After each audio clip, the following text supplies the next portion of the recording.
Hello అండి, నమస్తే. నేను మీ సంధ్య. వెల్కమ్ టు సంధ్యాస్ వంటల పుస్తకం. ఈరోజు మన వీడియోలో కాకరకాయ కారం అనేది చేదుగా ఉంటుందని చెప్పేసి చాలామంది తినడానికి ఇష్టపడరు. కానీ నేను చెప్పిన పద్ధతిలో ఈ కాకరకాయ కారాన్ని ట్రై చేయండి. చేదు అనేది ఉండదు, టేస్ట్ కూడా చాలా బాగుంటుంది. ఫస్ట్ టైం కనుక మన వీడియోస్ని మీరు చూసినట్లయితే మన ఛానల్ని తప్పకుండా సబ్స్క్రైబ్ చేసుకోండి. ఇక్కడ నేను ఒక 1/2 kg వరకు కాకరకాయలని తీసుకొని కాకరకాయల పైన ఉన్నటువంటి చెక్కుని తీసేసి ఇలా రౌండ్గా ఇంత మందం వరకు నేను ఇలా ముక్కల్ని కట్ చేసి పెట్టుకున్నాను. లోపల ఉన్నటువంటి దాన్ని కూడా తీసేయకండి. అది ఉన్నా కానీ మనకు చేదు లేకుండా ఎలా చేసుకోవాలో నేను ఈరోజు మీకు చూపిస్తాను. ముందుగా ఒక కళాయి పెట్టుకొని అందులోకి 3 స్పూన్ల వరకు ఆయిల్ని తీసుకోండి. దీనికి కొంచెం ఆయిల్ అనేది ఎక్కువగానే పడుతుందండి. ఆయిల్ అనేది కొంచెం తీసుకున్న తర్వాత ఆయిల్ అంతా బాగా హీట్ అయిన తర్వాత ఎండుమిర్చి, 1 టేబుల్ స్పూన్ పచ్చిపప్పు, మినప్పగుండ్లు, అలాగే జీలకర్ర, ఆవాలు ఇలా పోపు దినుసులన్నింటినీ వేసుకొని ఒక్కసారి అలా లైట్గా ఫ్రై చేయండి. అవన్నీ ఫ్రై అయిన తర్వాత 2 మీడియం సైజ్ ఉల్లిగడ్డల్ని ఇలా సన్న ముక్కల్లా కట్ చేసి తీసుకోండి. వీటన్నిటిని కూడా ఒకసారి బాగా కలబెట్టేసుకోండి. ఇలా కలబెట్టుకున్న తర్వాత ఇందులోకి 4 పచ్చిమిర్చి చీలికలు, అలాగే 2 రెబ్బల వరకు కరివేపాకుని కూడా వేసుకొని ఈ ఉల్లిపాయలు అన్నీ అనేవి కొంచెం బాగా కలర్ చేంజ్ అయ్యేంత వరకు మనం ఫ్రై చేసుకోవాలి. ఇలా కలిపుకుంటూ ఆనియన్స్ అన్నిటినీ కలర్ చేంజ్ అయ్యేంత వరకు మనం ఫ్రై చేసుకోవాలి. ఇలా ఆనియన్స్ అన్నీ బాగా ఫ్రై అయిన తర్వాత మనం ఇందాకలా కట్ చేసి పెట్టుకున్నటువంటి కాకరకాయ ముక్కలన్నిటినీ ఇందులోకి వేసేసుకోండి. ఇలా వేసుకున్న తర్వాత కొంచెం బాగా కలిసిపోయే విధంగా వీటన్నిటిని మనం బాగా కలుపుకోవాలి.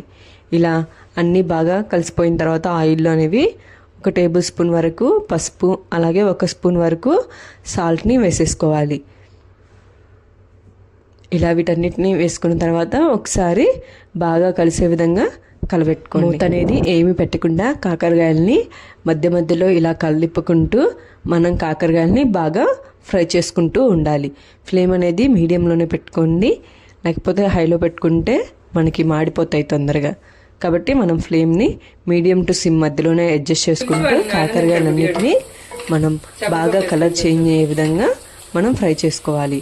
ఇలా కొద్దిసేపటికి మనకి కాకరకాయలన్నీ వస్తాయి. ఇందులోకి మసాలాకి ఒక మిక్సీ జార్ తీసుకొని అందులోకి 2 స్పూన్ల వరకు కారాన్ని వేసుకోండి. అలాగే ఒక 1/2 టేబుల్ స్పూన్ జీలకర్ర, 10 వెల్లుల్లి రెబ్బలు, 2 టేబుల్ స్పూన్ వరకు శనగపప్పును కూడా వేసేసుకొని మెత్తగా మనం మిక్సీ వేసుకోవాలి. ఇక్కడ నేను చూపిస్తున్న విధంగా వీటన్నిటిని ఇలా మిక్సీ వేసుకోవాలి. ఇవి మిక్సీ వేసుకున్న వాటిని పక్కన పెట్టేసుకొని ఒకసారి మనం కాకరకాయలని ఎలా ఉన్నాయో చూద్దాం. కాకరకాయలు అనేవి కొంచెం ఆల్మోస్ట్ మనకి చాలా వరకు ఫ్రై అయిపోయాయి. ఇలా కలర్ అనేవి బాగా చేంజ్ అయ్యే విధంగా మనం వేపుకోవాలి. ఇలా వేగిపోయిన తర్వాత మనం మిక్సీ పట్టుకున్నటువంటి ఈ పౌడర్ని ఇందులోకి వేసేసుకొని ఒకసారి బాగా కలుపుకోండి. మీరు కనుక ఆల్రెడీ నా దగ్గర కొబ్బరి పొడి అనేది పట్టేసి ఉంది కాబట్టి నేను ఇప్పుడు ఇందులో డైరెక్ట్గా వేసుకుంటున్నాను.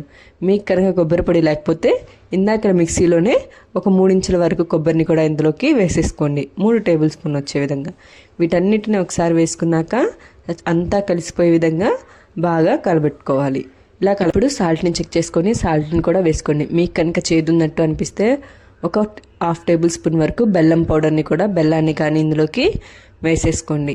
ఇలా బెల్లాన్ని కూడా ఒకసారి వేసుకొని ఫైనల్గా సన్నగా కట్ చేసుకున్నటువంటి కొత్తిమీరని ఇందులోకి యాడ్ చేసుకొని ఒకసారి బాగా కలబెట్టుకొని స్టవ్ ఆఫ్ చేసుకొని వేడివేడిగా అన్నంలోకైనా కానీ చపాతీలోకైనా కానీ ఈ కాకరకాయ కారం చాలా బాగుంటుంది. మనం కొంచెం బెల్లాన్ని యాడ్ చేసుకున్నాం కాబట్టి కొంచెం కూడా చేదు లేకుండా చాలా టేస్టీగా ఉంటుంది. మీరు కూడా ఈ కాకరకాయ కారాన్ని ట్రై చేసి ఎలా ఉందో నాకు కామెంట్ చేయండి. మీకు కనుక నచ్చినట్లయితే లైక్ చేయండి, షేర్ చేయండి. Thank you.